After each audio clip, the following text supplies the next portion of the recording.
Hey guys, what's happening? Aaron here. Well, it's time for another review. Now, I wanted to let everybody know, and I kind of mentioned this in the last description of the last review I did, that no, I'm not dead. I know there was a pretty big time gap in between the Gradius 3 review and the Iron Sword review. But I'm back on track now. I do apologize too if this video is a little weird. I've been testing out new action cameras, or I should say new cameras in general, recording equipment. My previous videos were done with a GoPro Session. What you're seeing right now is being recorded on a Yi action camera. It can record at 4K, which is what this is. It can shoot at 4K at 30 frames a second. But I'm not really that impressed with it. The audio quality, if you can tell, is a little shoddy. So I'm probably going to return it and try something else. But the next review, we're going to be doing the original that started the entire franchise, Castlevania. Now this is one of the probably earliest games I remember playing on the original Nintendo, besides maybe Super Mario Brothers and Contra. It's been one of my favorites my entire life. It's my favorite franchise. And it's kind of sad because this is going to be the final Castlevania review for this channel. I've reviewed all the other ones so far.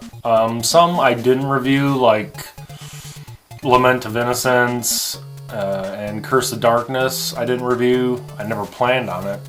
I didn't review Order of Ecclesia, basically because I never spent enough time with that game. And there's no way in hell I was going to review Castlevania 64. Let's just get that out of the way right now. But I also want to let you guys know that I only have 4 reviews left for my channel. Probably going to coincide ending next month, the end of January 2019. That was originally planned. And so we're on track for that. The last 4 reviews, I'm going to be doing 2 new games, and then I'm going to be doing 2 version 2.0 upgraded videos. Upgraded meaning 2 of the reviews are going to be overhauled reviews that I've already done. One is going to be a surprise. The other one, I've decided to do a version 2.0 of my Samurai Showdown review. It's one of my most viewed videos of all time. And after getting a lot of comments and whatnot on it, I decided that I wasn't really happy with how it originally turned out. I didn't give, say, like 3, 4, and 5 really their due credit. I kind of skipped through them pretty fast, so I decided to go back, rewrite all of the commentary, completely redo the whole review. And it's going to be killer when I upload it, so I hope you guys stick around for that. But other than that, enough talk. Once again, thank you for watching. As always, if you're a new subscriber, hello, and thank you as well. And I guess Merry Christmas and have a Happy New Year. Thanks, guys. See you later.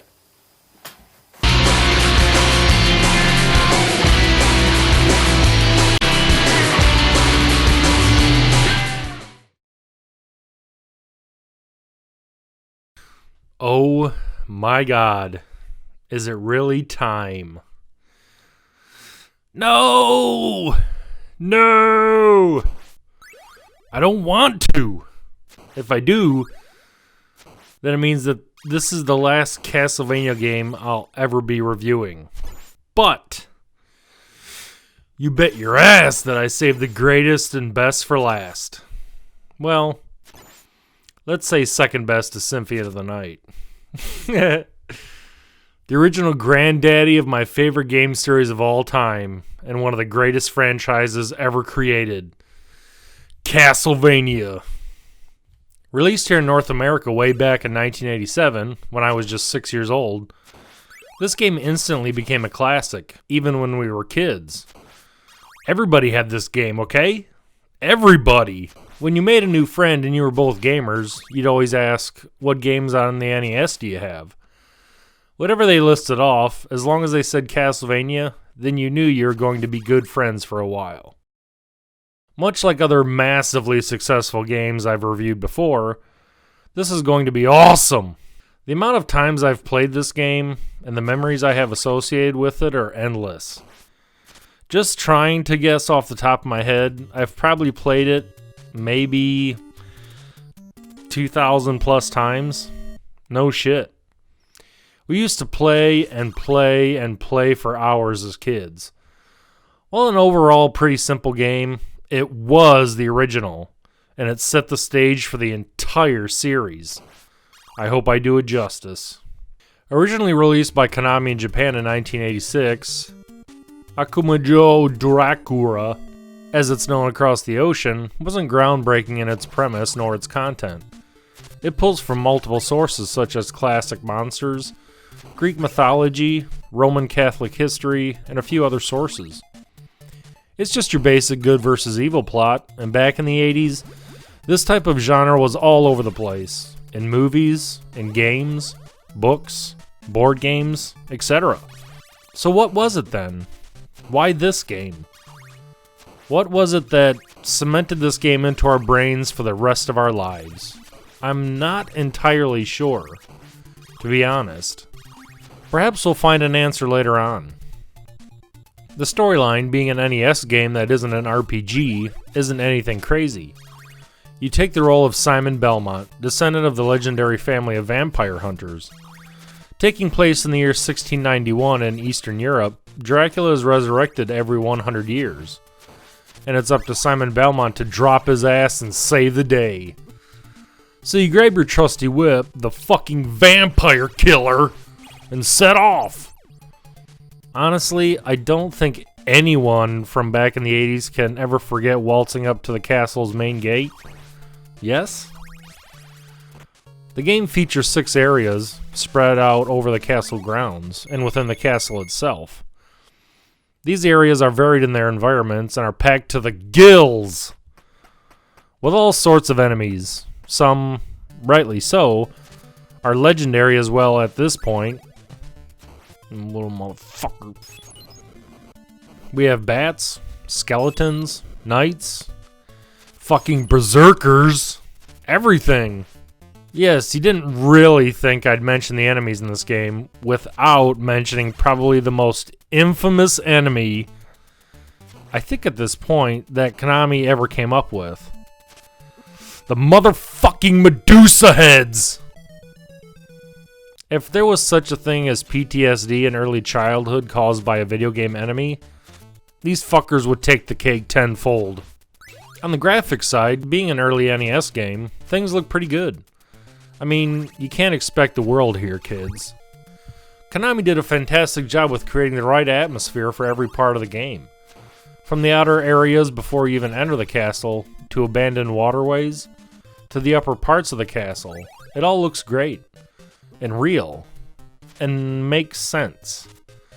Simon Belmont makes his debut in this game, and while this was the first game released in the series, it's not the first game chronologically. That would be Lament of Innocence, taking place in 1094 AD. He walks around with his walk becoming one of the series' trademarks, at least on the NES titles. Enemies are designed well with flying bats, mermen, evil knights, and skeletons all filling up the castle interior. The bosses are visually simple, but I think I speak for most gamers when I say Medusa. Just kidding. How about the fucking Grim Reaper? Talk about the ass kicker in the first game. It's fairly obvious to players nowadays that the graphics are incredibly simple. But remember, this game is pushing 33 years old. Cut it some slack. Or don't. I don't give a shit. This game is the granddaddy of the entire series, so I don't care what anyone says. The characters, enemies, and bosses are all simply designed. But that's what makes the game so memorable. It's because you didn't need some uber powerful console pushing millions of texels a second for a game to be visually awesome. The original Nintendo did just fine. True, there are only 6 levels to venture through, but it was years before I actually beat the game. Years. During all those years, one tends to develop quite a fondness for playing the same 2 to 3 beginning stages of a game.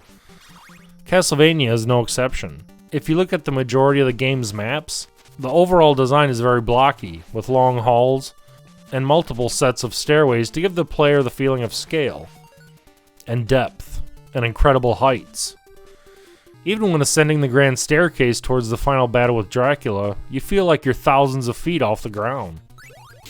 The audio side of things is just as memorable, perhaps even more so. But I could be stretching there. I guess it depends on who you ask, or in this case, who's watching my video. The sound effects really help bring the reality in this game.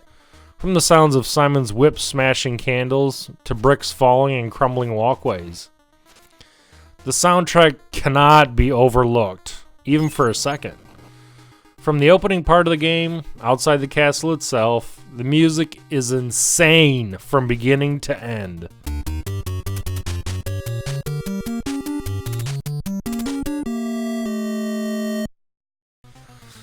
Who seriously can forget Vampire Killer?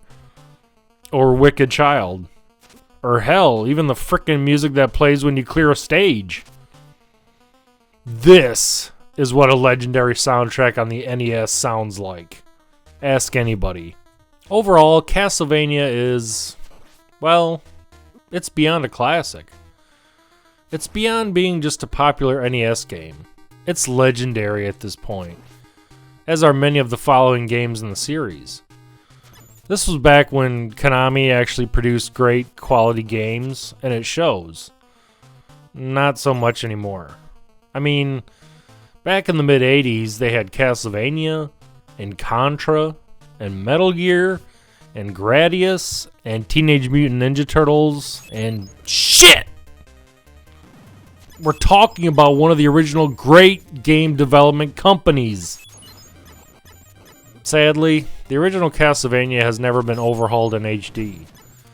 It's been remade, so to speak, in the form of Super Castlevania 4, but it's never been truly remade or been given an upgraded presentation. Some people may argue, well, it doesn't really need to be. Well, yeah, I agree somewhat, but at the same time, it would be nice to see Konami actually putting some time, effort, and care into the games and or franchises that helped launch the company into what it became. Yeah, right. Konami doesn't give a shit about its franchises, or us gamers. The original Castlevania is available on Nintendo's eShop, and was also included on the NES Classic console. Personally, I've always wished for the day, and at this point, most likely will never come, where Konami will pull its head out of its ass and say, hey, let's do something for the fans. And they would go off and create the classic Castlevania trilogy. They take the first 3 NES games, completely remake and upgrade them to HD using any engine they want, and release it to all current-gen consoles. It would have all sorts of goodies like galleries and soundtracks, artwork, interviews with the creators and developers, and much more. I would buy that in a frickin' second, regardless of the price. But if you've seen many of my other reviews, you'll know these are just flights of fancy for an old school gamer. Hell, Konami hasn't released a new Castlevania title since Order of Ecclesia, which came out in 2008. So yeah, Konami has basically sent this series to the grave, which is heartbreaking for many of us fans. It's my favorite game franchise of all time. I've played every game in the series, well, besides the original Game Boy titles, and they're all great in their own way, some more so than others, obviously. Thanks for watching, thanks for subscribing. Do not pass this one up.